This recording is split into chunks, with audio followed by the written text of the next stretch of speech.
Opa galera, beleza? Aqui quem está falando com vocês é o Gustavo e mais um vídeo no canal Cruzeiro News.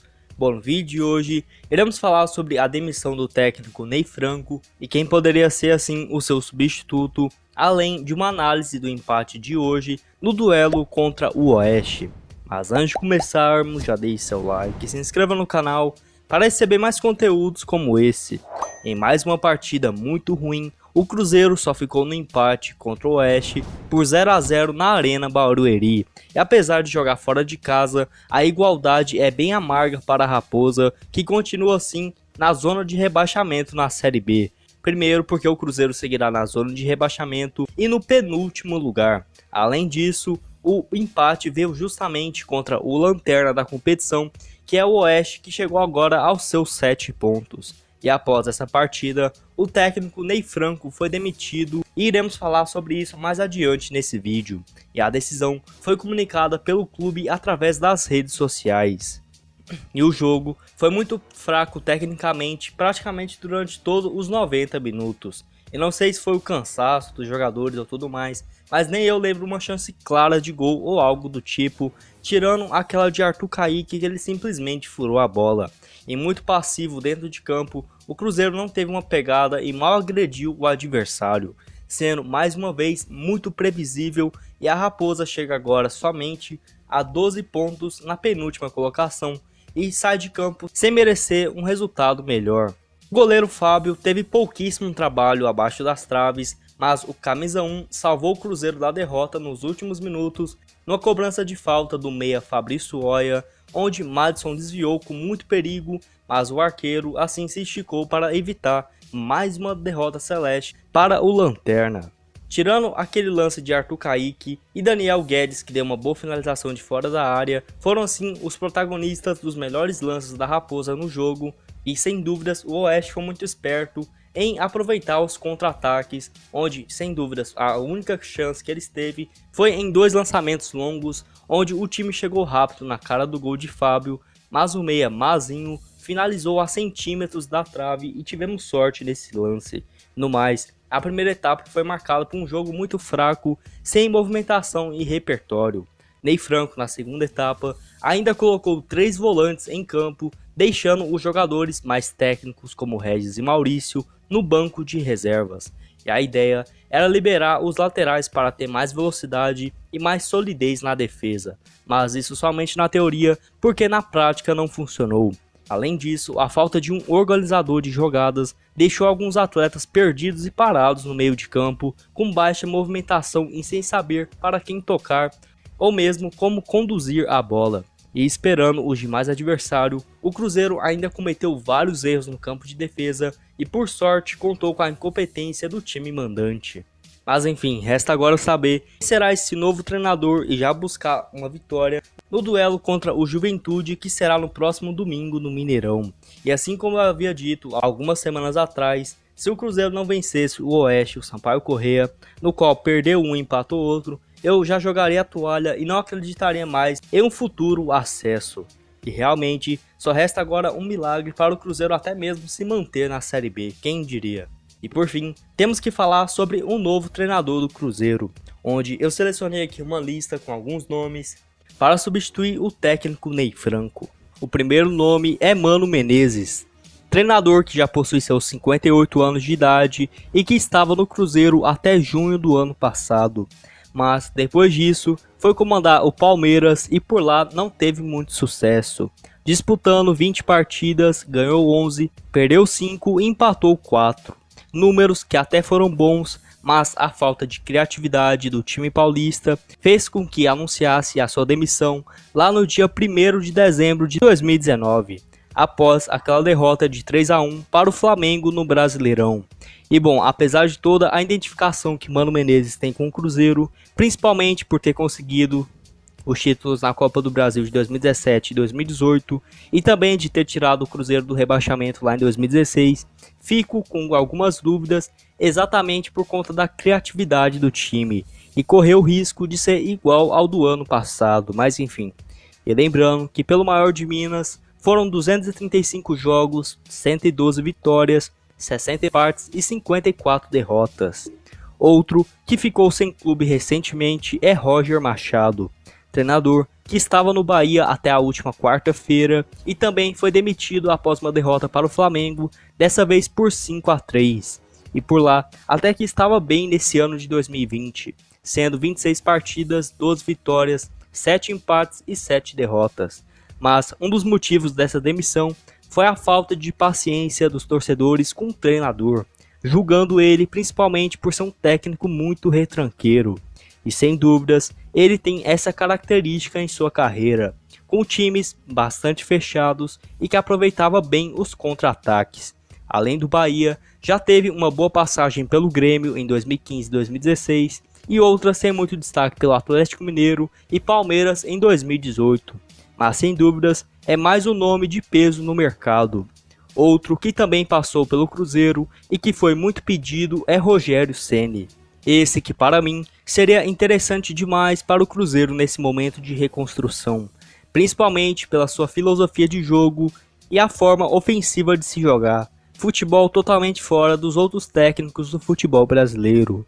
E não tenho dúvidas que se ele tivesse continuado na Raposa no ano passado, teríamos continuado na Série A, mas enfim. Justamente por conta daqueles episódios ridículos do ano passado, envolvendo Dedé, Edilson, Thiago Neves e muitos outros, tenho minhas dúvidas se ele teria coragem de voltar ao maior de Minas. Mas, diferentemente do ano passado, dessa vez Rogério Ceni segue balançando no comando do Fortaleza, onde após a derrota por 1-0 no clássico contra o Ceará, na última quarta-feira, fez com que grande parte dos torcedores pedissem a demissão do técnico Rogério Ceni. E nesse ano de 2020, foram 27 jogos pelo Fortaleza, 15 vitórias, 5 empates e 7 derrotas. E sem dúvidas, se deixasse Rogério Ceni trabalhar no time do Cruzeiro, iríamos ver uma melhora no futebol imediatamente, assim como foi os primeiros jogos do ano passado. E pelo Cruzeiro, comandou em apenas 8 jogos e ganhou 2, além de 2 derrotas e 2 empates. Mas outro agravante para essa situação é que o Cruzeiro ainda deve ao treinador algo na casa dos 4 milhões de reais, que, como foi confirmado por Sérgio Santos Rodrigues, foram parcelados ao longo dos anos.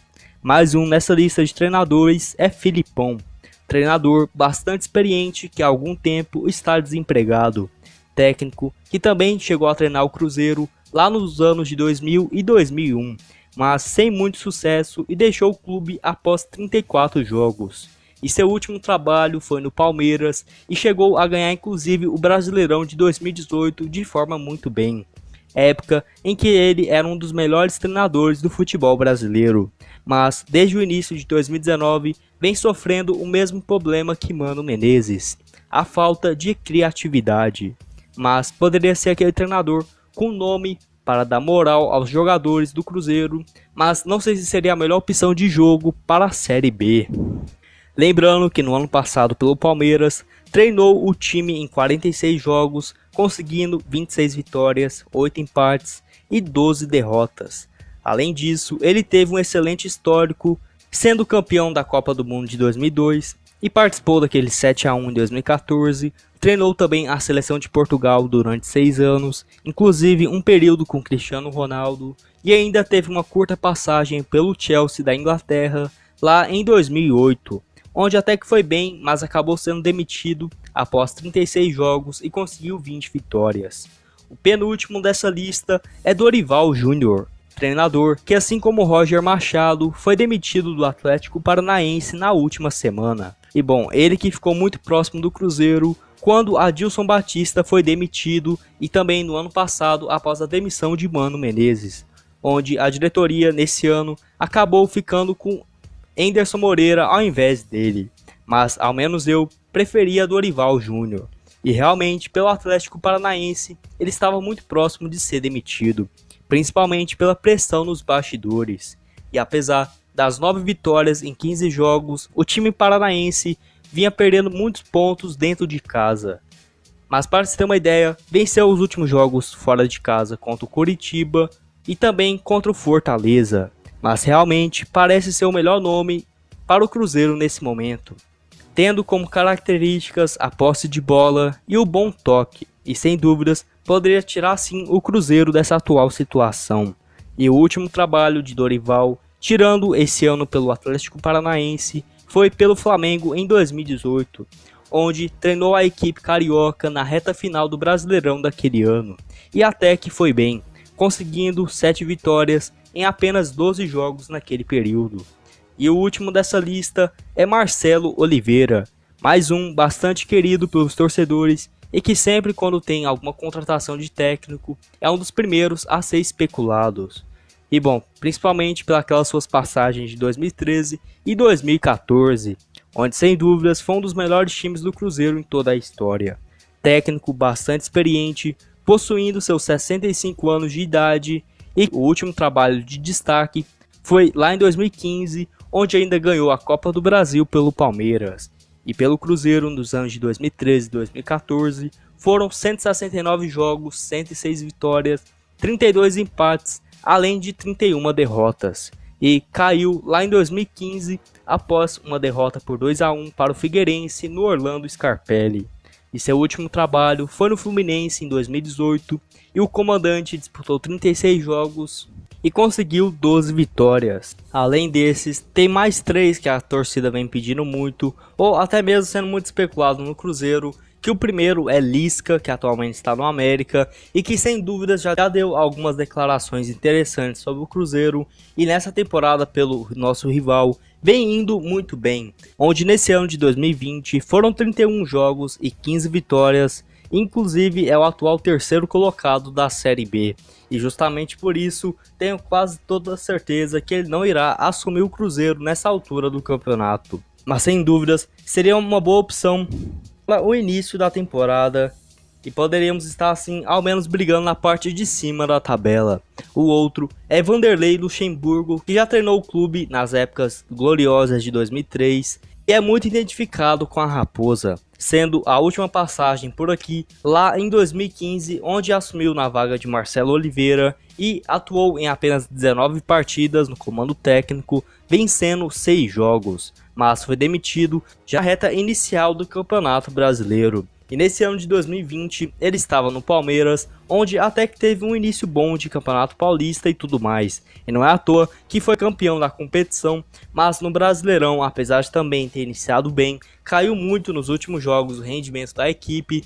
E após a derrota de ontem para o Palmeiras, diante do São Paulo por 2-0 em pleno Allianz Parque, ele foi assim demitido. E ao menos na minha opinião, seria um bom nome pensando para o Cruzeiro nessa temporada. Apesar de também não ter um futebol muito lá essas coisas e tudo mais, e que parece muito com Abel Braga, Mano Menezes e tudo mais. E vocês, acham que seria assim uma boa opção para o Cruzeiro? Ou seria melhor um treinador com uma filosofia mais atualizada? Deixe aqui nos comentários. E lembrando que em 2019 ele treinou o Vasco após ficar 2018 inteiro sem comandar nenhum time e por lá até que foi bem, sendo 34 jogos e 12 vitórias e sem dúvida salvou o time do Rio de Janeiro de um possível rebaixamento. E o outro, que também foi especulado quando Anderson Moreira foi demitido, é Alberto Valentim, técnico de 45 anos, que nesse ano de 2020 começou treinando o Botafogo, mas acabou caindo ainda no campeonato estadual, muito por conta de problemas extra-campos, sendo 5 jogos e 3 vitórias nesse ano, e no ano passado, quando assumiu o clube carioca, também foi fundamental para livrar do rebaixamento.